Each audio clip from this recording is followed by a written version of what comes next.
So welcome to my channel guys. तो आज हम करने वाले हैं न्यूरोलॉजिकल असेसमेंट। जैसा कि आपको पता है कि आप वेरियस ओपीडीज़ और आईपीडीज़ पोस्टिंग पे जाते हैं, तो आप पेशेंट को असेस करते हैं, उसे उसकी हिस्ट्री लेते हैं, उसकी फाइंडिंग्स को देखते हैं, उसे उसके चीफ कंप्लेंट को देखते हैं, उसके फाइनल डायग्नोसिस को देखते हैं। तो आपको असेसमेंट बनाना पड़ता होगा। सो मैं कोशिश करूँगा कि न्यूरोलॉजिकल असेसमेंट को ईज़ी टू ईज़ी वे में आपको समझा सकूँ, ताकि आप जब भी पोस्टिंग पे जाएं उन्हें अच्छे से असेस कर सके, उसे अच्छे से एग्जामिन कर सके और अपने एक अच्छे से असेसमेंट को प्रिपेयर कर सकें। ओके, सो स्टार्ट करते हैं। कोई भी असेसमेंट हो, चाहे न्यूरोलॉजिकल हो, कार्डियोलॉजिकल हो, ऑर्थोपेडिक्स हो, सब में कुछ कॉमन पॉइंट्स होते हैं। जैसे डेमोग्राफिक डाटा हो गया, वो सभी में कॉमन होता है। लाइक अगर डेमोग्राफिक डाटा की बात करें तो स्टार्ट होता है नेम वगैरह से, नेम, एज, जेंडर, उसका एड्रेस एंड ऑक्यूपेशन। ऑक्यूपेशन थोड़ा सा इम्पॉर्टेंट है। ऑक्यूपेशन ऐसा है कि अगर कोई पेशेंट है जो वो डेली वर्क कर रहा है, लाइक वो ऐसा वर्क कर रहा है जिसमें न्यूरोलॉजिकल कंडीशन इन्वॉल्व होने की थोड़ी सी चांसेस हो, जैसे कोई भी नर्व इन्वॉल्वमेंट हो, अगर कोई पेशेंट स्टैंडिंग जॉब कर रहा है या फिर सिटिंग पोजीशन का जॉब कर रहा है, तो हम ऑक्यूपेशन को इसलिए थोड़ा सा नोट डाउन करते हैं ताकि हम थोड़ा सा जनरल आइडिया लगा सकें कि उस पेशेंट को कौन सा न्यूरोलॉजिकल कंडीशन हो सकता है। ठीक है। सो उसके बाद आता है हमारा चीफ कंप्लेन। चीफ कंप्लेन क्या होता है? On simple words as completely possible.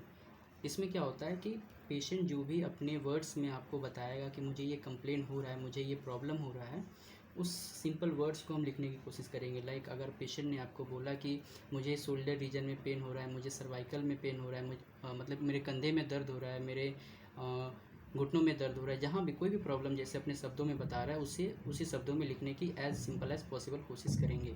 Okay, तो हो गया चीफ कंप्लेन। चीफ कंप्लेन क्या होता है? देखिए, हमें पेशेंट का एम मतलब हमारा एम क्या होता है? पेशेंट जो भी सिम्टम लेके आता है, जो भी प्रॉब्लम लेके आता है, अल्टीमेटली चीफ कंप्लेंट के रूप में रहता है। और हमारा एम रहता है कि complete relief from his chief complaint. हमारा यही एम रहता है कि उसका जो भी चीफ कंप्लेंट है उसमें उसको रिलीफ पहुंचा सकें। ठीक है, तो हमारा फाइनल गोल यही रहता है कि हम उसके चीफ कंप्लेंट को ठीक कर सकें। ओके, सो स्टार्ट करेंगे हम। डेमोग्राफिक डाटा हो गया, स्टार्ट करेंगे हम हिस्ट्री से। हिस्ट्री लेना क्यों इंपॉर्टेंट है, इसको थोड़ा सा आप समझिए। आप हिस्ट्री लेना इसलिए ज़रूरी है, अगर हम पेशेंट से इंटरेक्ट, देखिए फिजियोथेरेपी एक ऐसा प्रोफेशन है ना जहाँ पे आपको पेशेंट से डायरेक्टली कांटेक्ट में आना पड़ता है, डायरेक्टली इंटरेक्ट करना पड़ता है, उसके साथ टाइम स्पेंड करना पड़ता है। ठीक है, तो इससे आप उस पेशेंट के बिहेवियर को अच्छी तरह से समझ सकते हैं, क्योंकि बिहेवियर समझना बहुत इंपॉर्टेंट है। अगर कोई पेशेंट का आप अच्छे से बिहेवियर नहीं समझेंगे, अगर उसे आप सही तरह से नहीं जानेंगे, तो आप पेशेंट को सही तरह से, पूरी तरह से ट्रीट करने में थोड़ी सी प्रॉब्लम्स आएगी। फिर हम आप उसके इमोशनल बिहेवियर को समझिए, वो किस तरह का इमोशनल पर्सन है। लाइक कोई पर्सन्स होता है, कोई हाई इमोशनल होता है, लो इमोशनल होता है, तो ये भी समझना ज़रूरी है। तो उसका एटीट्यूड कैसा है ये भी जानना पड़ेगा। तो ये सब हम कैसे जानेंगे? उसके हिस्ट्री को लेकर। ठीक है, तो स्टार्ट करेंगे हम history of present illness. History of present illness क्या होता है? देखिए, हिस्ट्री ऑफ प्रेजेंट इलनेस मतलब ये आपके चीफ कंप्लेन से ही रिलेटेड रहेगा। मतलब हिस्ट्री ऑफ प्रेजेंट इलनेस हो रहा है, मतलब उस प्रेजेंट टाइम में उस पर्सन को क्या कंडीशन, क्या प्रॉब्लम हो रही है, उसी को इसमें नोट डाउन करना है। लाइक कोई पर्सन आरटीए का आया, मतलब रोड ट्रैफिक एक्सीडेंट हुआ, कोई ट्रॉमा हुआ, तो वो प्रेजेंट इलनेस में लिखा जाएगा। मतलब कोई पर्सन है जो मान लीजिए 2 सप्ताह पहले या 10 दिन पहले बिल्कुल सही था, उसे रोड ट्रैफिक एक्सीडेंट हुआ और उसे फ्रैक्चर हो गया या फिर कोई स्पाइन फ्रैक्चर हो गया। ठीक है, किसी भी प्रकार की कंडीशन हुई तो एक्यूट का हिस्ट्री ऑफ प्रेजेंट इलनेस में आएगा। ठीक है, अब हम देखेंगे हिस्ट्री ऑफ प्रेजेंट इलनेस में ड्यूरेशन क्या है। ड्यूरेशन मतलब उस कंडीशन कब हुआ। अगर वो कंडीशन अभी अभी फ़िलहाल में हुआ है, 2 दिन 4 दिन या फिर 1-2 वीक्स हुए हैं, तो एक्यूट में आएगा, सब एक्यूट में आएगा। क्रोनिक मतलब काफ़ी समय से हो रहा है, लाइक वो कंडीशन हुआ है, लाइक किसी को न्यूरोलॉजिकल इन्वॉल्वमेंट हुआ था, लाइक स्पाइनल कॉर्ड इंजरी हुआ जिसके वजह से वेरियस ऑफ नर्व्स डैमेज हुए हैं, जिसके वजह से बहुत सारे कंडीशंस होते हैं। लाइक पैराप्लेजिया उसे हो गया है, मोनोप्लेजिया हो गया है, क्वाड्रिप्लेजिया हो गया है, पैरालिसिस, मतलब जिस ये सारे जो टर्म्स मैंने यूज करे प्लेजिया टाइप्स के, ये सारे आते हैं पैरालिसिस के अंडर। ठीक है, तो क्रोनिक कंडीशन में वो चला जाता है। ठीक है, तो ये आपका ड्यूरेशन हो गया कि वो कंडीशन कब से है उसे, मतलब कोई भी पेशेंट आ सकता है, ऐसा नहीं कि आपके पास वो पेशेंट RTA वाला ही आएगा, वो पेशेंट आपके काफ़ी समय से पेशेंट आता रहेगा, लाइक 2 साल से उसको प्रॉब्लम है, 1 साल से वो प्रॉब्लम है। तो लेकिन जब आपके पास वो पेशेंट आएगा, जब आप उसका हिस्ट्री ऑफ प्रेजेंट इलनेस लेंगे तो आप पूछेंगे ना कि उससे ये कंडीशन कब से हो रहा है, ठीक है, तो पता चल जाएगा आपको ड्यूरेशन से। देन आता है, अगर वो पेशेंट आपके पास 2 बार 3 बार विजिट कर चुका है, ठीक है, तो आप उसका प्रोग्रेशन चेक करोगे। प्रोग्रेशन मतलब वो जब आप देखोगे वो उसका वो जो कंडीशन है, उसका जो प्रॉब्लम फेस कर रहा था वो अस्टेबल है, मतलब कुछ भी उसमें इम्प्रूवमेंट नहीं हुआ है, ठीक है। तो आप उससे पूछोगे कि आपका दर्द कैसा है, आपके जो मूवमेंट्स हो रहे थे पहले वो पहले जैसे हैं या कुछ इम्प्रूव हुआ है। अगर वो बोलेगा कि नहीं डॉक्टर साहब मेरा कोई भी इम्प्रूवमेंट नहीं हुआ है, तो हम समझ जाएंगे कि ये कंडीशन पहले से या फिर ऐसा बोलेगा कि नहीं मेरा कंडीशन थोड़ा सा इम्प्रूव हो गया है, अस्टेबल होने लगा है, मुझे रिलीफ मिलने लगा है आपके थेरेपी से, तो हम समझ जाएंगे वो कंडीशन अस्टेबल हो गया है, ठीक है, पूरी तरह से अस्टेबल हो गया है, पूरी तरह से ठीक हो गया है, तो वो अस्टेबल कंडीशन में आ जाएगा।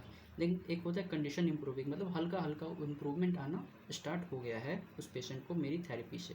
लेकिन एक होता है नॉट इम्प्रूविंग, मतलब जो भी थेरेपी उस पर यूज़ करें, जो भी एक्सरसाइज, जो भी मोडालिटीज़ हम उस पर परफॉर्म कर रहे हैं, उससे कोई इम्प्रूवमेंट उसे नहीं आ रहा है, ठीक है, तो ये हो गया प्रोग्रेशन। देन आता है कॉजिंग फैक्टर। कॉजिंग फैक्टर मतलब वो कंडीशन जो वो सफ़र कर रहा है, वो कंडीशन उसे किस वजह से हुई है। तो वेरियस ऑफ रीजन्स हो सकते हैं इस कंडीशन को अकर होने का। RTA रोड ट्रैफिक एक्सीडेंट हो सकता है, फॉल्स हो सकता है, मतलब कहीं से गिर जाना या किसी हाइट से गिर जाना, ठीक है, या गन शॉट इंजरी हो सकता है, या फाइटिंग हो सकता है, किसी भी प्रकार से ये फैक्टर होते हैं, ठीक है। तो ये हमारा history of present illness finish हुआ। देन हम आते हैं पास्ट हिस्ट्री। पास्ट हिस्ट्री मतलब अगर उसे पास्ट हिस्ट्री करने का मतलब है उसे पास्ट में कोई डिजीज़ हुआ हो या फिर कोई डिफॉर्मिटीज़ हुआ हो, तो उसे हम यहाँ पे नोट डाउन करेंगे, ठीक है। देन आता है मेडिकल हिस्ट्री। मेडिकल हिस्ट्री में हम उसे क्वेश्चनिंग करेंगे कि आपको कोई मेडिकल हिस्ट्री है या नहीं, मतलब कहने का मतलब मेनली इसमें उससे पूछेंगे कि आप किसी चीज़ से सफ़र कर रहे हैं, लाइक थायराइड हो गया, हाइपरटेंशन हो गया, या डायबिटीज़ मेलाइटस हो गया, इस टाइप्स के मेडिकल हिस्ट्री उससे लेंगे, ठीक है। ये मैंने शॉर्ट फॉर्म में लिख दिया THD, ताकि आपको याद रखे कि मैंने कौन कौन से मेडिकल हिस्ट्री उससे कंडीशन पूछना है, ठीक है। तो थायरॉयडिज्म में दोनों प्रकार के हो सकता है, अगर पेशेंट को हाइपोथायरॉयडिज्म है या हाइपरथायरॉयडिज्म है, तो ये हम दोनों नोट डाउन करेंगे, ओके। ये हो गया, सॉरी लगता दिख नहीं रहा था, ठीक है। तो ये हो गया मेडिकल हिस्ट्री, थायरॉयडिज्म या हाइपरथायरॉयडिज्म, हाइपरटेंशन या फिर डायबिटीज़ मेलाइटस, ओके। सो ये हो गया हमारा मेडिकल हिस्ट्री। देन आता है उसका पर्सनल हिस्ट्री। पर्सनल हिस्ट्री में हम उस पेशेंट का हैबिट देखेंगे, वो पेशेंट का क्या क्या डेली लाइफ रूटीन क्या है, उसका लाइफ स्टाइल कैसा है, वो अपनी लाइफ में क्या क्या करता है।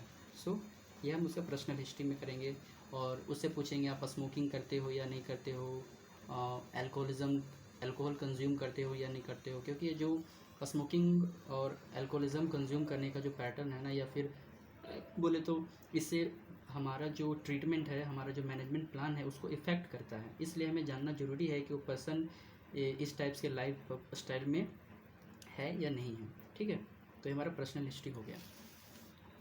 तो आते हैं हम सोशल हिस्ट्री पे, ओके।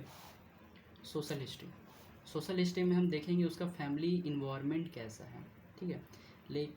आप ऐसा समझिए, अगर कोई पेशेंट पैराप्लेजिया का है, ठीक है, या पैरालिसिस का है, ऐसा समझिए, तो वो कंडीशन 1-2 दिन में तो ठीक तो नहीं होती है ना, उसे ठीक होने में काफ़ी टाइम लगता है, कभी कभी 6 महीने, 1 साल, 2 साल, काफ़ी लंबा प्रोसेस है उसका। तो इसमें क्या होता है कि फैमिली आपके थोड़े से डिप्रेस हो जाते हैं, आपको कम सपोर्ट करना स्टार्ट करते हैं, थोड़े से इरिटेट हो जाते हैं, ठीक है।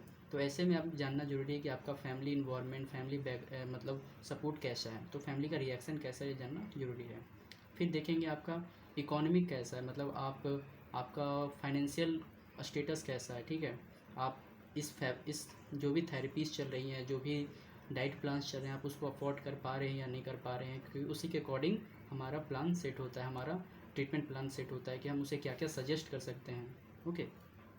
देन आता है फिर फैमिली हिस्ट्री। फैमिली हिस्ट्री में कोई भी हेरिडिटरी कंडीशन जो नेक्स्ट जनरेशन में पास आउट हो जाते हैं, उस कंडीशन को नोट डाउन करना ज़रूरी होता है, ताकि हम एक जनरल आइडिया लगा सकें कि इस पेशेंट को ये हो सकता है, क्योंकि बिकॉज ऑफ इसके लास्ट जनरेशन या मतलब इनके पेरेंट्स को ये कंडीशन है, ओके। सो फैमिली हिस्ट्री भी जानना थोड़ा ज़रूरी होता है। तो ये हमने हिस्ट्रीज़ वगैरह का पूरा कर लिया, ठीक है। तो अब आ जाते हैं हमने हिस्ट्री पूरा ले लिया पेशेंट का, अब आते हैं ऑब्जर्वेशन में, ठीक है।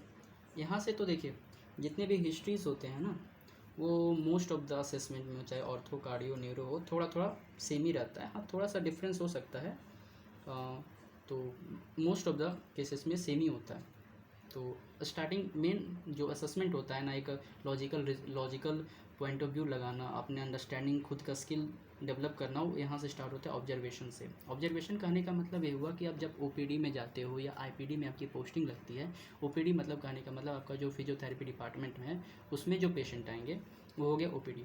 आईपीडी मतलब जो आप, अगर आप किसी बड़े हॉस्पिटल में वर्क कर रहे हो तो आपका various of IPDs like NICU, ICU, various of department, medicine ward, ठीक है, जितने भी डिपार्टमेंट होते हैं हॉस्पिटल्स में उस सब में आपकी पोस्टिंग लगेगी, उसे बोलते हैं आईपीडी, ठीक है।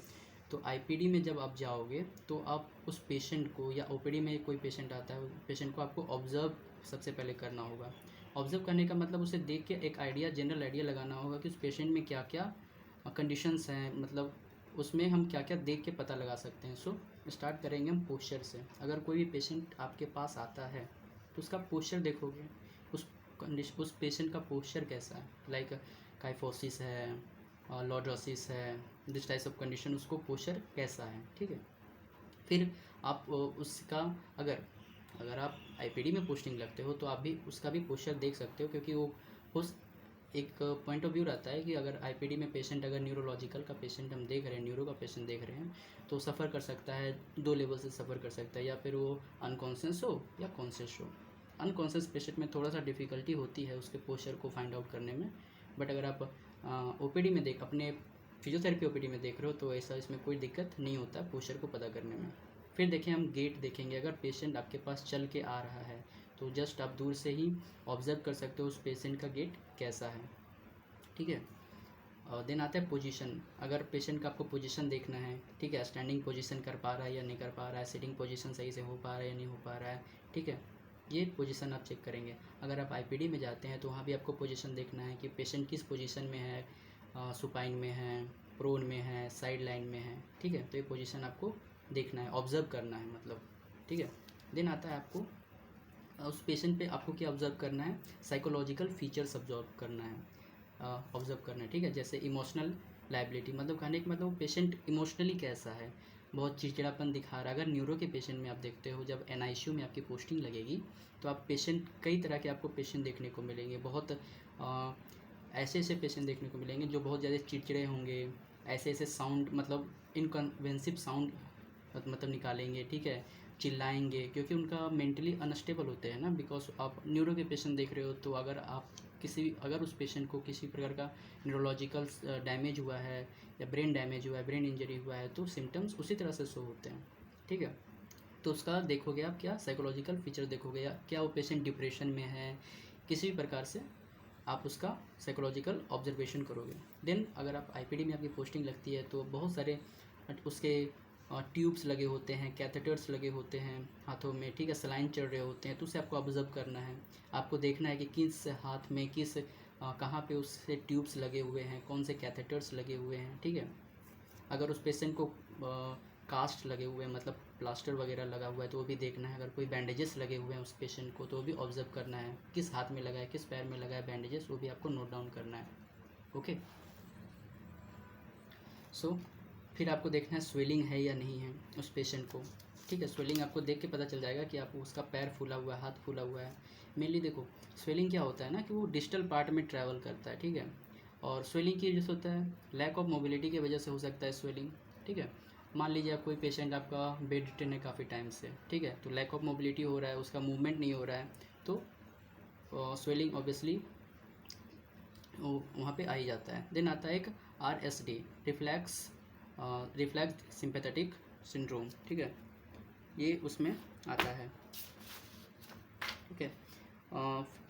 इसमें क्या होता है मेनली, इसमें क्या होता है ना RSD में, कि मेनली जो वहाँ पे स्वेलिंग का जो पैटर्न होता है ना, वो मेनली स्वेलिंग को ही शो करता है RSD का, और वहाँ पे वीकनेस आ जाता है वहाँ पे, ठीक है। अब बात करेंगे हम एग्जामिनेशन का, ओके। हमने ऑब्जर्वेशन कर लिया है पूरी तरह से। और एग्जामिनेशन में मेनली क्या होता है, अगर आप न्यूरोलॉजिकल पेशेंट को देख रहे हो, ठीक है, तो उसके कुछ स्केल्स होते हैं ताकि हम उस पेशेंट का लेवल ऑफ कॉन्शियसनेस चेक कर सकें, ठीक है। उसमें एक स्केल यूज होता है जीसीएस से हम उस पेशेंट का पता करेंगे कि लेवल ऑफ कॉन्शियसनेस कैसा है, ठीक है। इसमें 3 पॉइंट्स होते हैं, आई रिस्पॉन्स, मोटर रिस्पॉन्स और वर्बल रिस्पॉन्स। इसमें क्या होता है, 4 पॉइंट्स होते हैं। इसमें 5 पॉइंट्स होते हैं मोटर में, वर्बल में, और मोटर में 6 पॉइंट्स होते हैं। टोटल 15 पॉइंट्स होते हैं। ओके, टोटल 15 पॉइंट्स होते हैं। अगर कोई पेशेंट माइल्ड इम्पेयरमेंट्स है, मॉडरेट इम्पेयरमेंट है या सीवियर इम्पेयरमेंट्स है तो हम जीसीएस के स्कोर से पता कर सकते हैं, ठीक है। एक फुल वीडियो मैं जीसीएस के ऊपर बनाऊंगा जिसमें पूरी तरह से डिटेल में बताऊंगा कि जीसीएस के जो E4, V5, M6 क्या है, मैं उसको आगे के वीडियो में कवर करूँगा। ओके, देन आता है, अगर आप एग्जामिनेशन कर रहे हो तो आपने जीसीएस कर लिया है, देन आता है बिहेवियर। आप उस पेशेंट का बिहेवियर एग्जामिन करोगे। जैसे कोई पेशेंट है, बहुत साई है, फियरफुल है, बहुत डरा हुआ है, नेगेटिव है, फ्रैंक है, फ्रेंडली है, इरिटेबल है, आपको बहुत परेशान कर रहा है, आपको सही से एग्जामिन करने नहीं दे रहा है, तो ये आपका उसका बिहेवियर भी एग्जामिन करना है, ठीक है। तो एग्जामिनेशन में हमने जीसीएस कर लिया, बिहेवियर कर लिया। अब आता है मेमोरी। देखिए, न्यूरो के पेशेंट में आपको मेमोरी चेक करना बहुत ज़रूरी है ताकि आप एक जनरल आइडिया लगा सको कि अगर उस पेशेंट का ब्रेन डैमेज है या फिर किसी प्रकार की इंजरी उसे हुई है ब्रेन में, तो किस लेवल तक का है, ठीक है। कहीं उसके मेमोरी पे असर तो नहीं हुआ है, उसके जो लेवल ऑफ कॉन्शियसनेस ज़्यादा अफेक्ट तो नहीं हो गया है, ठीक है, उसकी मेमोरी लॉस तो नहीं होगी, ये भी एग्जामिन करना ज़रूरी होता है, ठीक है। तो मेमोरी हम 2 टाइप से उसके चेक करेंगे, long term memory and short term memory. Long term memory पता करने के लिए हम उस पेशेंट, अगर वो कॉन्शियस है, ऑब्वियसली अनकॉन्शियस पेशेंट तो आपसे बात तो करेंगे नहीं, आप उनसे क्वेश्चनिंग तो कर नहीं सकते। अगर आपके पास कोई पेशेंट आया ओपीडी में तो आप उसे लॉन्ग टर्म मेमोरी ऑब्वियसली पता कर सकते हो एग्जामिन करके, उसे क्वेश्चनिंग करके, ठीक है। तो हम प्लेस ऑफ उससे पूछेंगे, कुछ क्वेश्चनिंग करेंगे, जैसे प्लेस ऑफ बर्थ, आपका जन्म, मतलब लॉन्ग टर्म मेमोरी कहने का मतलब हुआ कि कुछ टाइम पहले जो उसने अपनी लाइफ में जो भी बिताया है उससे पूछेंगे, मतलब थोड़े समय पहले की बातें उससे पूछेंगे ताकि उसे कुछ सालों पहले, कुछ समय पुराने चीज़ों से उससे बातें करेंगे ताकि उसे रिकॉल कर सके कि उसका लॉन्ग टर्म मेमोरी सही है। जैसे उससे पूछेंगे कि आपका जन्म कब हुआ था, ताकि वो सोचेगा ना कि मेरा जन्म इतने समय पहले हुआ था, 2 साल, 50 साल पहले, 40 साल पहले, लाइक, ठीक है। टाइम क्या था, प्लेस ऑफ बर्थ क्या था, मतलब आप कहाँ पैदा हुए थे, मतलब उसे सोचना पड़ेगा, एक जनरल आइडिया लगाना पड़ेगा कि उसे एक लेवल ऑफ कॉन्शियसनेस में जाना पड़ेगा ताकि सोचने के लिए, ठीक है। आपने कहाँ से स्कूलिंग करा है, ठीक है, आपकी शादी कब हुई थी, आपकी मैरिज कब हुई थी, आपने कौन कौन से जॉब्स करे थे, ठीक है। ये सारे क्वेश्चंस हो गए लॉन्ग टर्म मेमोरी रिकॉग्नाइज करने के लिए। ओके, देन आता है हमारा शॉर्ट टर्म मेमोरी।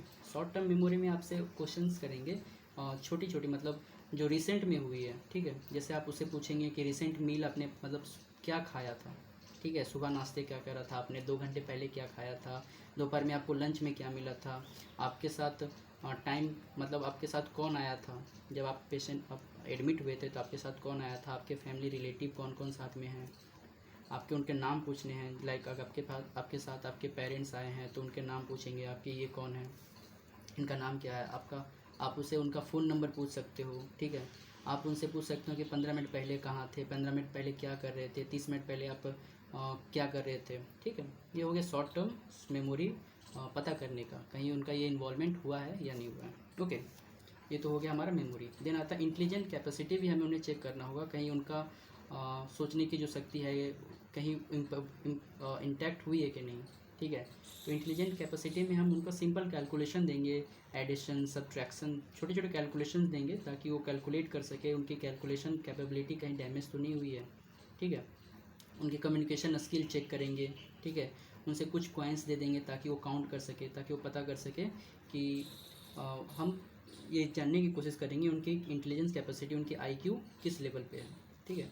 हम फिर उसके बाद देखेंगे उनकी स्पीच कैसी है, हम उनसे कुछ क्वेश्चनिंग, ये तो इसी के अंदर आ जाता है ना जितने भी हम उससे क्वेश्चनिंग करेंगे तो उनका स्पीच को भी हम फोकस करेंगे कि अगर हम कोई उनसे एक सवाल कर रहे हैं वो सही से समझ पा रहे हैं, अंडरस्टैंड हो रहे हैं या नहीं हो रहे हैं, और उसका सही से रिस्पॉन्ड कर पा रहे हैं या नहीं कर पा रहे हैं। लाइक अगर हम उनसे क्वेश्चन कर रहे हैं तो उनका वो जो रिस्पॉन्ड कर रहे हैं, आंसर दे रहे हैं, हकलाते हुए दे रहे हैं, उनका टंग मूवमेंट कैसा है, ठीक है, और कहीं स्लाइविंग ज़्यादा तो नहीं हो रहा है, तो देखेंगे स्पीच उनका कैसा है, क्लियर आ रहा है या नहीं आ रहा है, बहुत ज़्यादा रुक रुक के आ रहा है या नहीं आ रहा है, बहुत पतला आ रहा है, मतलब कहने का मतलब उनका ओवरऑल स्पीच का पैटर्न देखेंगे। ओके, रीडिंग एंड राइटिंग में देख लेंगे, अगर वो पेशेंट रीडिंग करने में कैपेबल है, राइटिंग करने में कैपेबल है। कुछ पेशेंट्स होते हैं जो डीफ होते हैं, मतलब बोल नहीं पाते हैं, तो उन पेशेंट्स में हम राइटिंग कैपेबिलिटी भी देख लेते हैं, मतलब जो भी बोलना चाहते हैं, जो भी कहना चाहते हैं वो रिटर्न में कर सकते हैं। ठीक है, ये हो गया। तो ये हमारा एग्जामिनेशन में जो जो जनरल टर्म्स होते हैं, जीसीएस, बिहेवियर, मेमोरी और इंटेलिजेंट कैपेसिटी देखेंगे। और उसके बाद आता है हमारा मोस्ट इम्पॉर्टेंट, अगर आप न्यूरो के पेशेंट देख रहे हो तो क्रेनियल नर्व एग्जामिनेशन आपको करना ही है, ताकि आप एग्जैक्ट आइडिया लगा सको कि उस पेशेंट को कौन सा नर्व डैमेज हुआ है जिसके वजह से ये सारे सिम्टम उसे शो हो रहे हैं। तो जैसा आपको पता होने चाहिए कितने क्रेनियल नर्व होते हैं हमारे ह्यूमन नर्वस सिस्टम में, ठीक है, तो मेनली क्रेनियल नर्व जितने होते हैं 12 पेयर्स होते हैं, ठीक है, 12 पेयर्स में होते हैं। मैं एक डिटेल वीडियो बनाऊंगा क्रेनियल नर्व एग्जामिनेशन में कैसे करते हैं और उसके कौन कौन से सिम्टम्स होते हैं अगर कहीं पे इम्पेयरमेंट हुआ है क्रेनियल नर्व का, ठीक है। मैं जस्ट आपको एक जनरल ओवरव्यू दे रहा हूँ कि किस तरह से क्रेनियल नर्व एग्जामिनेशन करते हैं, ठीक है। जैसे हमारा ऑल्फैक्टरी नर्व है, ठीक है, ऑल्फैक्टरी नर्व कहाँ सप्लाई होता है, वो मतलब उसका वर्क क्या है, तो स्मेल पे वर्क होता है, मतलब सूंघने की शक्ति। अगर किसी पेशेंट को ऑल्फैक्टरी नर्व का इंटैक्ट हुआ है, डैमेज हुआ है, तो उसकी जो स्मेलिंग पावर रहेगी वो लॉस्ट हो जाएगी, ठीक है। अगर हम देखिए, आपको हर एक क्रेनियल नर्व को उसके ऊपर एग्जामिन करना है, बिकॉज हमें तो नहीं पता ना कि उसका कौन सा नर्व डैमेज हुआ है, ठीक है। तो अगर हम ऑल्फैक्टरी का एग्जामिनेशन करेंगे, अगर उसे इंटैक्ट नहीं हुआ तो ठीक है, अगर इंटैक्ट हुआ है तो हमें पता करने के लिए एग्जामिनेशन करना पड़ेगा।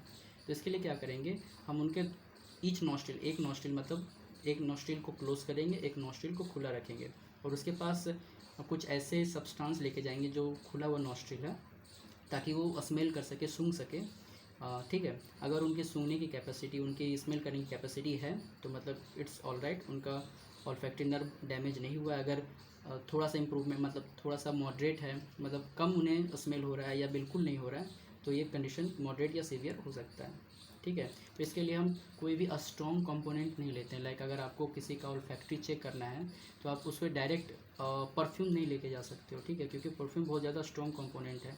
मतलब हल्का चीज़ ले, हल्का कंपोनेंट, हल्का स्मेल वाले पार्टिकल्स, ऑब्जेक्ट्स ले जा सकते हो, जैसे कॉफ़ी पाउडर हो गया, रोज़ वाटर हो गया, ठीक है, जिसका हल्का स्मेल हो, ठीक है। लाइक अगर आप कॉफ़ी पाउडर लेके जा रहे हो उसको एग्जामिन करने के लिए, तो जो भी नॉस्ट्रिल ओपन है तो उसके नॉस्ट्रिल के पास लेके जाओगे, आप उससे बोलो कि आप इसे स्मेल कीजिए, ठीक है।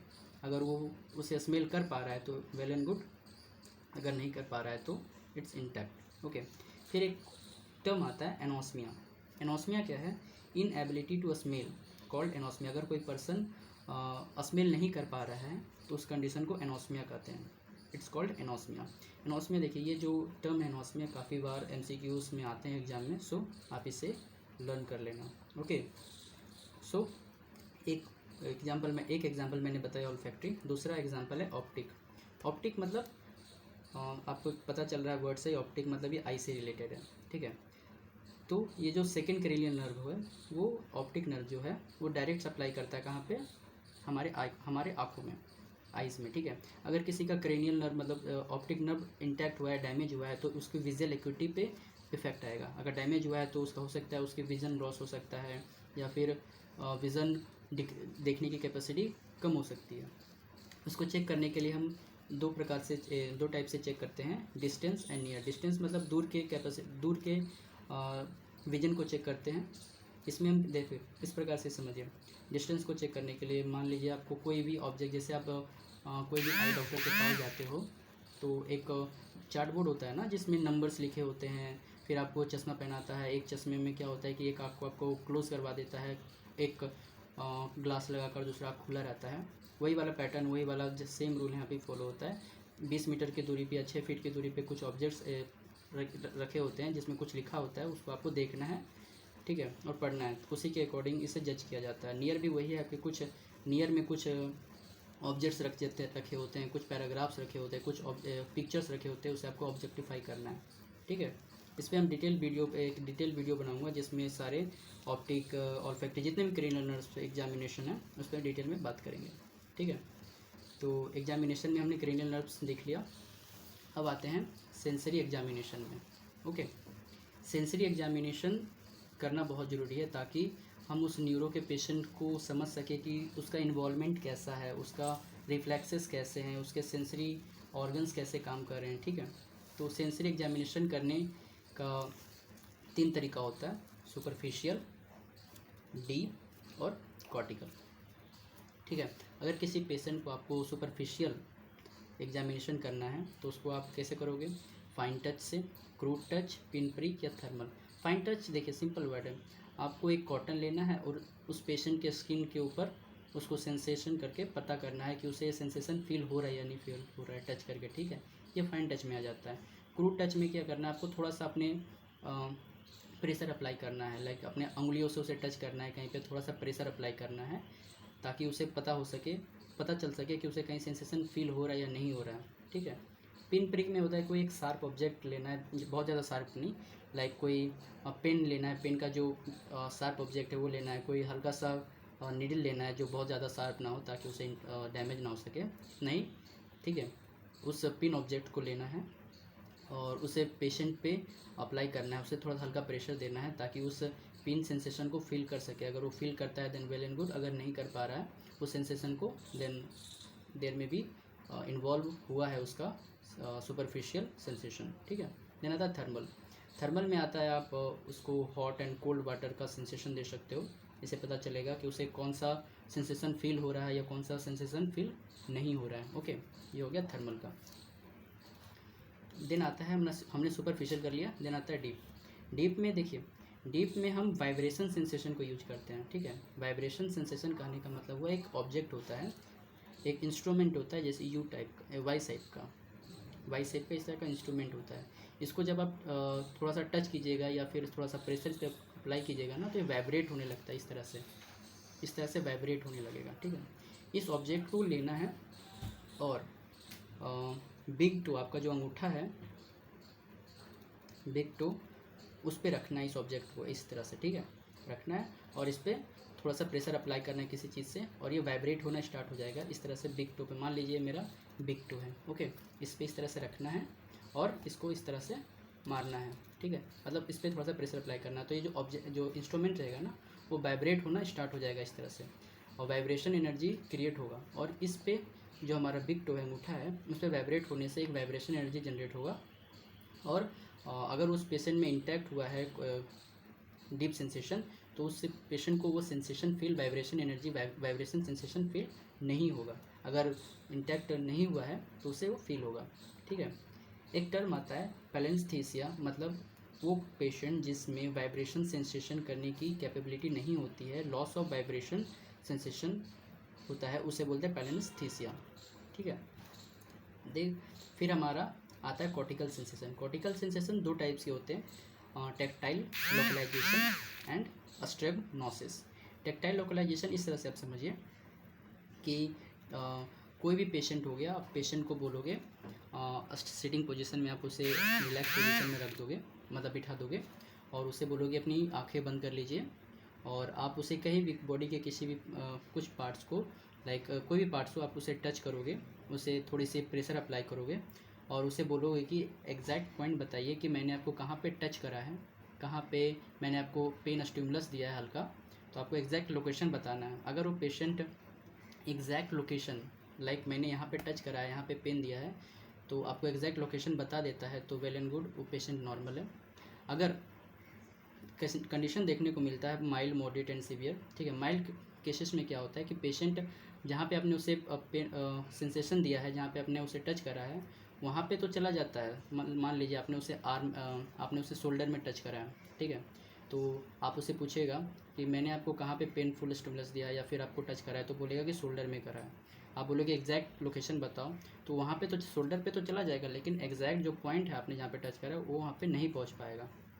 ठीक है, जिससे पता चलेगा कि आपका उसमें थोड़ा सा कहीं ना कहीं उसका सेंसरी लॉस हुआ है। ठीक है, मॉडरेट में क्या होता है कि आपने मान लीजिए उसके शोल्डर में टच करा, वो बता देगा कि मेरे शोल्डर में हुआ है, लेकिन वो नहीं बता पाएगा कि एग्जैक्ट कहाँ पे हुआ है। मतलब माइल्ड में क्या था ना कि वो उस स्पेस पे तो पहुंच जा रहा था, लेकिन एग्जैक्ट नहीं बता पा रहा था। ठीक है, और मॉडरेट में क्या होगा, बस बता देगा कि मेरे शोल्डर में टच करा है, लेकिन ये नहीं बता पाएगा कहीं पर भी नहीं कि मेरे को कहाँ पे एग्जैक्ट पॉइंट क्या है। और सीवियर में क्या होता है कि वो उसे हल्का फुल्का हल्का सेंसेशन फील होगा, और हो सकता है उसे बिल्कुल भी ना हो।